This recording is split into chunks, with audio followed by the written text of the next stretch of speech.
অনেক তো চাইনিজ এবং ফাস্টফুড খাওয়া হলো, ভাবছিলাম আজকে একটু রেস্টুরেন্টে গিয়ে বাংলা খাবার ট্রাই করব। যে কারণে আমরা চলে গিয়েছিলাম সুন্দর একটা রেস্টুরেন্টে এবং ট্রাই করেছিলাম বাংলা খাবার। শুধু বাংলা খাবারই না, এই রেস্টুরেন্টে ফুচকাও পাওয়া যায়। ফুচকা লাভার যারা আছো এক্ষুনি ট্যাগ করে দাও তোমার ফ্রেন্ডকে যে তোমাকে ফুচকা ট্রিট দিবে। যাই হোক, আজকে আমরা গিয়েছিলাম দি মহল রেস্টুরেন্টে, যেটা লোকেশন একদম সিম্পল। এটার লোকেশন নিউ মার্কেটের ঠিক অপোজিটে। নিউ মার্কেটের অপোজিটে তাকালেই আপনারা এই রেস্টুরেন্টটা দেখতে পারবেন। শুরুতে আমরা রেস্টুরেন্টে গিয়ে এখানকার মেনু কার্ড দেখছিলাম। এখানে অনেক রকমের বাংলা খাবারের প্যাকেজ আছে এবং অনেক রিজনেবল প্রাইসে। যেহেতু আমরা এখানকার সব খাবার ট্রাই করতে চেয়েছিলাম, যে কারণে আমরা সবকিছু একটা একটা করে অর্ডার দিই, আমরা কোনো প্যাকেজ নিইনি। যাই হোক, এখানে খাবার অর্ডার দিয়ে আমরা চলে যাই এখানকার রুফটপে গিয়ে আমরা ট্রাই করেছিলাম এখানকার ফুচকা। এখানে এইটা ছিল পানি ফুচকা, যেটার দাম ছিল 50 টাকা, এবং এইটা ছিল দই ফুচকা, যেটার দাম ছিল 80 টাকা। পানি ফুচকার কথা যদি বলি, আমরা সবাই মিলেই ট্রাই করলাম। 10 পিস পানি ফুচকা ছিল এবং দাম ছিল 50 টাকা। ওই হিসেবে কোয়ান্টিটি ভালোই আছে, তবে আমার কাছে এটা টেস্ট এভারেজ লেগেছে। সাথে আমরা ট্রাই করেছিলাম দই ফুচকা। দই ফুচকার কথা না বললেই নয়, এখানেও 10 পিস দই ফুচকা ছিল এবং এই দই ফুচকাটা খেতে অনেক মজা ছিল। শুধু আমার কাছে না, আমার সব বন্ধুদের কাছে মজা লেগেছে। তো আপনারা যদি চান তাহলে এই ফুচকাটা ট্রাই করতে পারেন। আমার রিকমেন্ডেশন থাকবে, আপনারা যদি দি মহলের রুফটপে আসেন তাহলে এখানকার দই ফুচকা ট্রাই করে যেতে পারেন। আমার কাছেও ভালো লেগেছে, আশা করছি আপনাদের কাছেও ভালোই লাগবে। এখান থেকে ফুচকা খাওয়া শেষ করে আমরা চলে আসি আবার নিচে, এবং নিচে আসার পরে দেখলাম আমাদের খাবারও চলে আসে। খাবারের পরিবেশনটাই অনেক সুন্দর ছিল, তো দেখতে তো বেশ ভালোই লাগছে আর অনেক লোভ লাগছে। মনে হচ্ছে যে এখনই খেয়ে নেই। খাবার খেতে খেতে একে একে আমি সবগুলো খাবারের দাম বলছি।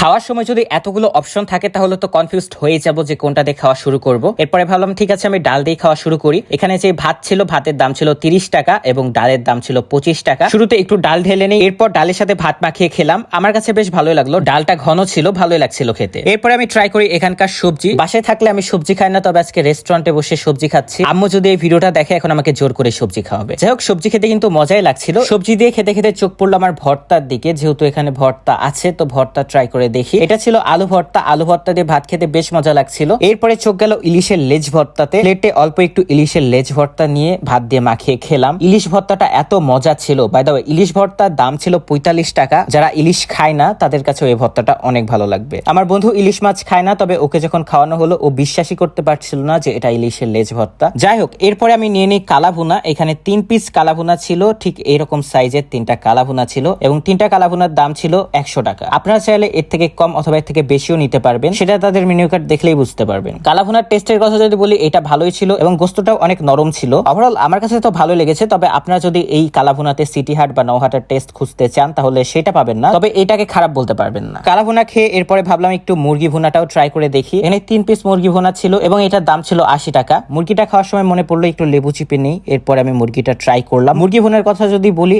এটাও খেতে বেশ মজা ছিল। সবশেষে আমি ট্রাই করি সর্ষে ইলিশ। সর্ষে ইলিশের দাম ছিল 150 টাকা। ইলিশ মাছ অনেকেরই পছন্দ, তবে কাটা থাকে বলে অনেকে ট্রাই করতে চায় না। অনেকে মনে করে ইলিশ মাছ যদি কাটা ছাড়া থাকতো তাহলে বেশ ভালোই লাগতো। সর্ষে ইলিশের কথা যদি বলি, এটার টেস্ট একদম ডিফারেন্ট ছিল। এটা খেতে আমার কাছে বেশ ভালো লেগেছে। এইদিকে আমার ভাগ্যগত ভালো, আমি ইলিশ মাছের ভেতরে ডিমও পেয়েছি। ওভারঅল এখানে যে বাংলা খাবারগুলো ট্রাই করেছি সবগুলোই বেশ ভালো ছিল। আপনারা চাইলে এখানে এসে বাংলা খাবারগুলো ট্রাই করে যেতে পারেন। এছাড়াও এখানে দেখেছিলাম স্টুডেন্ট বাজেটে অনেক রকমের বাংলা খাবার পাওয়া যায়, যে কারণে স্টুডেন্টরা চাইলে এখানে অল্প খরচে খাবার খেয়ে যেতে পারবে। খাওয়া দাওয়া শেষে চলে আসলো আমাদের বিলের সাথে একটা ডায়েরিও দিয়ে যায়, যেখানে আপনি আপনার মতামত দিতে পারবেন। আমার বন্ধু দেখি বিল না নিয়ে ডায়েরিতে লিখতে বসে গেল, আর এদিকে আমার কাছে ছিল 500 টাকা। বাকি টাকা আমার বন্ধুকে দিতে বলি, তবে ওই তো শুনছে না, ওই ওর অপিনিয়ন লিখতেই ব্যস্ত। দি মহলের কোন খাবারটা আপনারা ট্রাই করেছিলেন এবং আপনাদের কাছে কেমন লেগেছে কমেন্ট করে জানাতে পারেন। আজকের মতো এই পর্যন্তই, দেখা হচ্ছে নেক্সট কোনো ভিডিওতে।